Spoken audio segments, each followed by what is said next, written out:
Our guest today is a shortstop that played college ball at Lincoln University and also spent some time at St. Louis Community College. He was just recently signed to the Blackwell Flycatchers in the Pecos League, which is independent baseball. We are very excited to have Charles Jones join us today. How you doing, brother? Good. How you doing, bro? Good, very good. It was Blackwell Flycatchers, right? No, you said that was perfect. You was the first one that got it right. All right.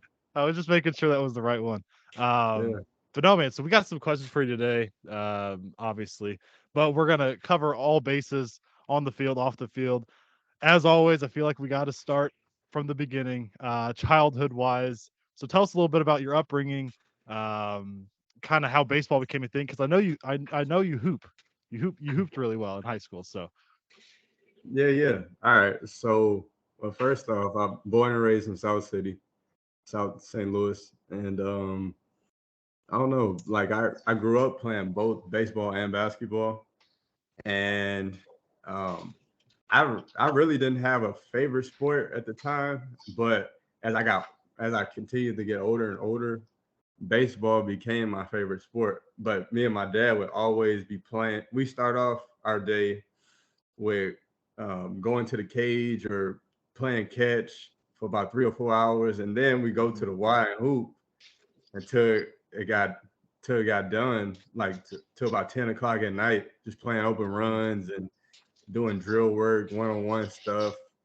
Just perfecting your craft and just getting better every day. Zach, what you got? All right.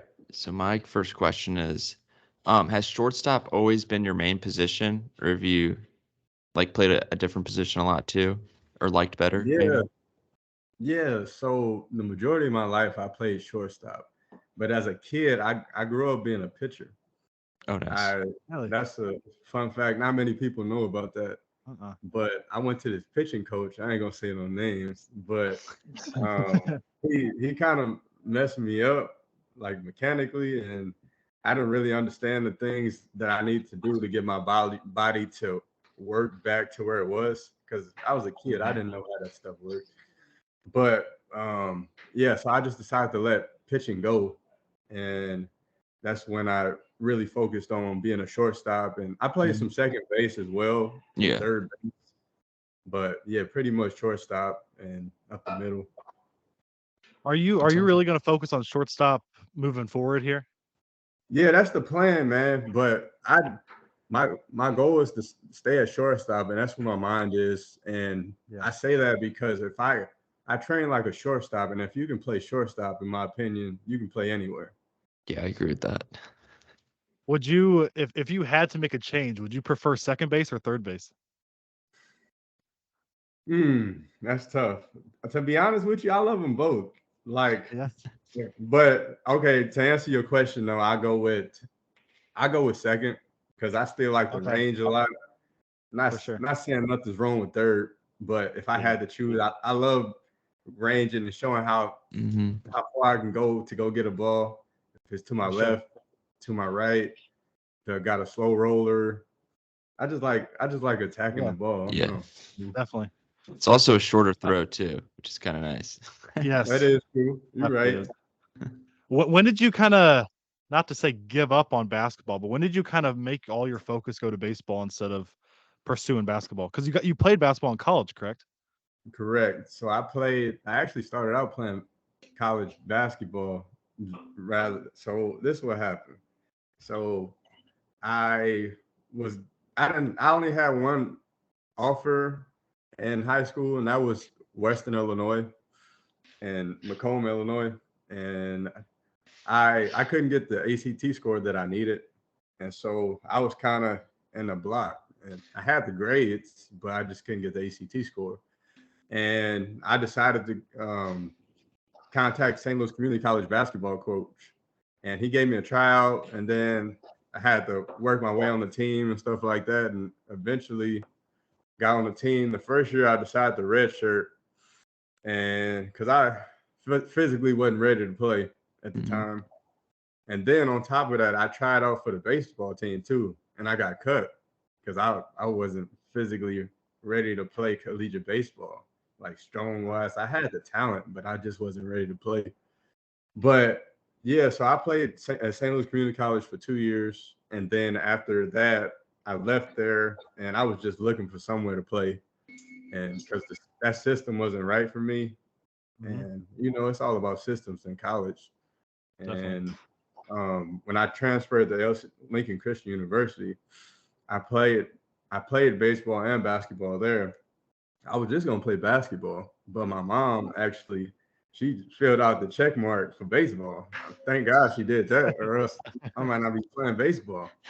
Uh-huh. So yeah, so after that, kind of the same situations with systems, and they had their guys at Lincoln Christian. I just decided to uh, take all my focus to baseball, and it worked out. Mhm. Yeah, man. I mean, you That's mentioned awesome. high school a little bit. What was high school like? Good memories, bad memories? High school was dope. So I Yeah. started out at Parkway South High School. So I played baseball and basketball there, but I just I put once I transferred to Brentwood, I put that's when more of my focus was on basketball at the Mhm. time, and I once I got there, I just it was the first time I really had like a in my opinion a fair chance to show what I could do, and I just allowed the pieces to fall where they were, man, and I met some really good people there, just as much as South and all that. But it was a great experience from a basketball standpoint at Brentwood that I may have not gotten, probably wouldn't have gotten at Parkway South. And it was fun, man, because the the coaches, the coaching staff was there for me, and they trusted me. And ain't nothing like having a coach's trust, and you just go For do your sure. thing. So Mhm. Yeah. it was huge. Yeah, man. That's awesome. So as a shortstop, you have to be a pretty good fielder, and then also you have to hit pretty good. It's kind of a do it all kind of Mhm. position. So I was kind of wondering, what are some of your favorite fielding and hitting drills that have helped you become the player you are today? So my believe it or not, I really don't do drills like for hitting. I do a lot of challenge reps. So like Yeah. I got a ball like a pitching machine, and I Hmm. got like a feeder, and I don't really need anybody. It just feeds itself, and I just go to work. So Yeah. Hmm. as soon as I get in the cage, man, I'm putting the machine because it doesn't go like 95 or 100 miles Yeah. per hour. So I got to scoot it in close to get Yeah. that same reaction time. So for about if I'm swinging for an hour, I'm doing all challenge reps. So Yeah. just focus on getting my foot down and just exploding through the ball, Hmm. or else Yeah. 95 gonna get blown past me. Yeah, yeah, yeah. So because that 95 ain't stopping for nobody, man. It's gonna keep Yeah. going. No. What's what would you say? I mean, what's the hardest like you've hit off of in person or even off the cage? Like what speed are you dealing with or have you dealt with? So in the game, 94, 94. This man, Wow. this kid was dealing. I was competing with him, but he was just beating me that day. You know how you just had them Yeah. days where Yeah. like you Yeah. seeing the ball well, but you just can't hit it that Mhm. day. I was having that type of day, and then I just had to tip my cap to him because he pitched a heck of a game. Yeah. And he nearly pitched a perfect game. It was crazy. Oh wow. Yeah, It missed it. might not even have been an off day for you. 94 is nothing too shabby. Yeah, that's pretty That's dang some heat. good. No doubt. Is your No, is but your pitching machine, is it one that just like shoots out of the hole, or is it one where you see, because we had one for high school like that and I could never pick it up just coming yeah, straight out of the hole. yeah. So it's one that comes straight out of the hole, and then like since I got the self pitching thing, Hmm. and the ball is just it's like on a timer, like a 3 or 4 second Yeah. timer, and it's just slowly going down, and then it's just shoot, Wow. you just go, and so Jeez, it's bro. like That's what you it got to is. react. So we were kind of talking some drills here that you might be going through. I know for people that don't know, you and I are coworkers. We know each other, pretty well. So I know you're extremely hard worker in everything you do. Where does this mentality come from? Is it something like you kind of gained with yourself, or like a parent influence, or what is it? No, it's definitely my parents, man. I wish I could Mhm. take all the care, all of it, but I gotta give them credit where credit due. So it's my family. To be honest with you, I come from at least especially my core family. I come from a family that's known to work hard and basically go getters. They gonna go get what they want, regardless of circumstances, situations. They gonna find a way, And I've had Mhm. that same mindset growing up to now, and then just adding more information to my life and applying it to my life, and I felt like that's really been transforming to me as a person, and then on the field as well. I mean, I feel like we had Youngblood, Daniel Youngblood on before this, and I think we kind of maybe asked the same thing. And like, do you have siblings that kind of competed with you growing up, or is it like, or what is that like? Yeah, so the thing with the siblings thing, so I got two older brothers, but it's like a gap. So my older brother is 31 years old. My middle brother is 29. And so I would I would be growing up watching them play their games and be influenced by them as well. But I feel like the competitive nature came from more my dad because I was always with him, and Yeah. he wouldn't take it easy on me. I'm this like just this 5 foot kid trying to really block my dad's shot, but he going Yeah. off, going crazy like it's the NBA finals, still like cheering like let's go, And man, That's awesome. I remember this one time I played my dad in this old game. It's called Tecmo Bowl, and it was on Nintendo. And Uh-huh. he always would beat me, and I always take his team. He claims the Dallas Cowboys, and Yeah. I was Oh, playing him, great. and he had like Zach's a Cowboys fan. oh respect, but I had the Steelers. I mean, he had the Steelers, and I was beating them, like thrashing them, like 40-10. I was like, yeah, yeah. And then as soon as the game was gonna be over, he quit. And man, I got so sad, man. He couldn't take the L. Man, to this day, I still rag him about it. That's awesome. That is hilarious. So my next question for you is, what are some of your goals that you're going to be working towards while playing in the Pecos Baseball League? And also, is the Pecos Baseball League, is it in like a general area of the United States, or is it teams all over? So it's generally in the West Coast. Okay. Like the team I'm on is more East Coast. That's the furthest East Coast you're gonna get. And most of the teams are in like Santa Fe, Santa Clara. It's a team in Garden City, Kansas. It's a team in Tucson, but yeah, they mostly in the West Coast. Okay. So And Zach kind of mentioned goals, I think, there a little bit. Mm-hmm. What are yo, your my bad. goals? Oh, you're good. Yeah. I was gonna say, what are your steps that you're gonna take to reach your ultimate goals, and what Mm-hmm. are these goals that you kind of are setting for yourself? Because I'm sure, like through high Man, school and college, making the Pecos League or any type of professional baseball was your goal. So what's next now for you? man, just keep opening doors, and honestly, just keep focusing on getting better every day and Hmm. enjoying the ride. Because it's easy to be focused on just getting to the big leagues. Of course, that's the goal, no doubt. Yeah. But I want to enjoy everything that I'm doing right now. I enjoy weightlifting. I enjoy taking millions of ground balls, even if it's just like wall ball. I enjoy like um, hitting BP for hours and stuff. Just enjoying like Hmm. the mundane part. That's Yeah. what's been my goal. Because ultimately, as long as I focus on enjoying the mundane part of it, all those other stuff will come. Because Mm-hmm. I try to stay as distractionless as possible because life is Hmm. extremely complex. And I try to simplify the complex as much as possible.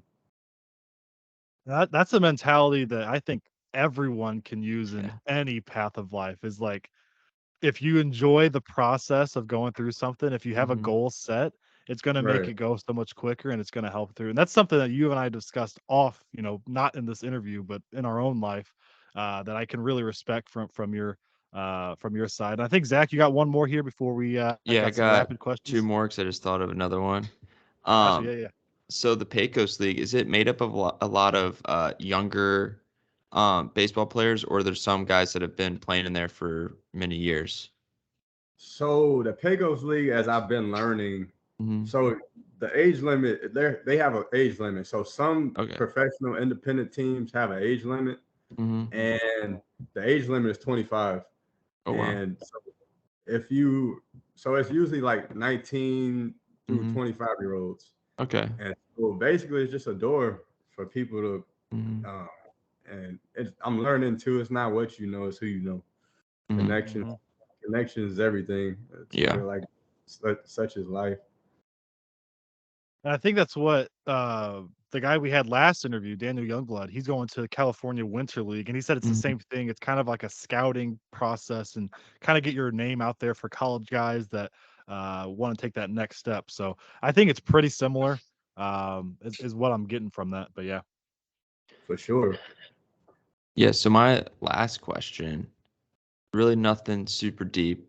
It is very simple question. Who is your favorite baseball player of all time? Man, that's tough. But so I never physically seen him play this position, but just Yeah. watching highlights, I would say Alex Rodriguez, Mm, like when he played in yeah. Seattle. mhm. Yeah, It's a good so pick. my favorite number is 3, and Yeah. my my little league team was the Mariners, and my dad Mm. he he he put me as number 3. And I used to wonder, I'm like, Dad, why you put me as number 3? Like, what's up with that number? And then he showed me A-Rod. I'm like, that's my boy. It's like, no doubt. That's funny. Yeah. Yeah, So, AJ So is take also away a lifetime Mariners fan himself. hey, last couple of years, but yeah. No, go in. let's kind of ignore the A-Rod steroid usage and all that. Let's focus on the Seattle days, right? Yeah. Yeah, you got to hit the ball, man. So I got some rapid questions for you. I think there's five I got for you. Okay. First thing off the top of your head, not real in depth. It's just real quick type stuff. So when you're working out in the gym, are you more of an upper body day or lower body day guy? Upper body, for sure. Upper body. You don't Hmm. like squats?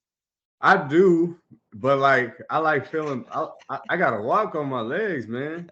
Yeah, You yeah. know what I'm It's saying? it's much Like, it's much better to get an upper body pump and kind of work with that than be dead. for sure. What's one thing in your fridge at all times? um, milk, like I knew I had a feeling Fair milk was Life, coming. Fair Life milk, go to. Yep. Okay. What's your biggest fear? Mm, my biggest fear, not achieving what I planned out to achieve. Gotcha. Or Okay. So a more in-depth answer than what I thought. Like mine's snakes. Like I like mean, Mm, I can't oh, mess with same. snakes. Two more for you. What's one thing you're most proud of? I'm most proud of having a good having a good immediate family that cares about me. Yeah, I like that. Because I like that not everybody has that. So Hmm. for sure. No, for sure. And the last one for you is what's the best gift you've ever received? the best gift I ever received. Besides being Mm, signed by the Pecos League. yeah, of course. That's tough. Um, oh, so my graduation present. I got a baseball Mm. bat, like a Marucci, like Yeah, a yeah, yeah. AP5. Yeah, it was Yeah. tight. Like when I Ooh, Yeah. graduated nice. college. One of Yeah, those that you just keep on the side or one of those you use? I use it. Like I legit use Okay. it. Gotcha. Oh, Yeah. nice. I That's was always worried in high school with wooden bats because I'm like, I'm gonna spend a couple hundred on something, and then it's gonna break in batting practice, and I'm like, I don't know. I'm always nervous with those. Yeah, yeah. Yeah, Nah, I that feel you. happened to me. I got a giveaway. It was Albert Pujols bat giveaway. I got the bat, and then a couple weekends, me and my dad. I was like 8. Went and go play, hit. Second pitch it threw to me, sawed it off. I still have it, but Ah, it's taped with like duct tape around the yeah, handle. that's brutal, man. That's Man, brutal. I I was shouldn't have used always the iffy Albert about Pujols that. one. That's true. Yeah. man, it's the worst feeling when you break a wood bat for sure. Mhm. Yeah. Yeah. Especially In when high it's school, did you use wood or metal or no, I aluminum, use whatever it metal. is? Yeah, I use Yeah. metal. Not like Okay. in summer league, sometimes when they allow us to, I use wood. Because Yeah. even in high school, I like wood better. Yeah, Yeah. Oh, this sounds better. It feels better. There's it something. does. Yeah. There's Like something about that crack of the wood. I played Yeah, American Legion, and our district was the only one in Missouri where you had to use wood bats in like the oh, that's district good. play. So that was kind of fun. That's dope. Yeah. That's dope. So Charles, we like to end our interviews always with kind of taking a look into the next step in our athletes' lives and also on the field, off the field, all that type of stuff. So what's next for Charles Jones coming up here? So for next for Charles Jones is like you talking about like this summer or just in general? Anything. This could be 10 years down the line. What's the future look like for Charles Jones? It's very Mm, open-ended. Very, yeah. very open-ended. All right. So yeah, playing potentially just playing baseball for a long time, man, and Hmm. just having a jersey on for potentially 20 plus years. You know, Yeah, man. doing what he loved and still staying the person that he is. You know, Hmm. 'cause I know some people change when they get to that kind of level. I just pray that I don't. You know, 'cause Yeah. you just never know. What does these next or 2 months look like for you? When does the Pecos League start? And I know you mentioned to me even off air that you might be even looking to another league if that's opening up a higher even Yeah, a higher league if possible. for sure. Like I was also looking at the Frontier League as well because they got a local team down here, the Yeah, Grizzlies. Hmm. I yeah, actually went down there and spoke to them, just showing my face and let them get to know who I am. Hmm. So yeah, I'm also looking over there as well. So at the end hmm of the day, I'm still exploring all my options. always. And if Pecos League is where you end up going for sure, when would that be? I think you said February, right, or March, something like that. May, so May, May. Gotcha. yeah. Right So on, the man. so opening day is June 1st. Right on. Yes, sir. That's dope. That's dope. Yeah, Yeah, we're gonna be keeping up with you for sure. We can't thank Oh, you enough for absolutely. joining us. We absolutely love having athletes on and kind of hearing different stories. And you have a great head on your shoulders. I noticed that day one when I met you. So best of luck uh, on the field, off the field, whatever you end up doing. Appreciate you, Charles. Thank hey, you so appreciate much. that. Thanks for having me.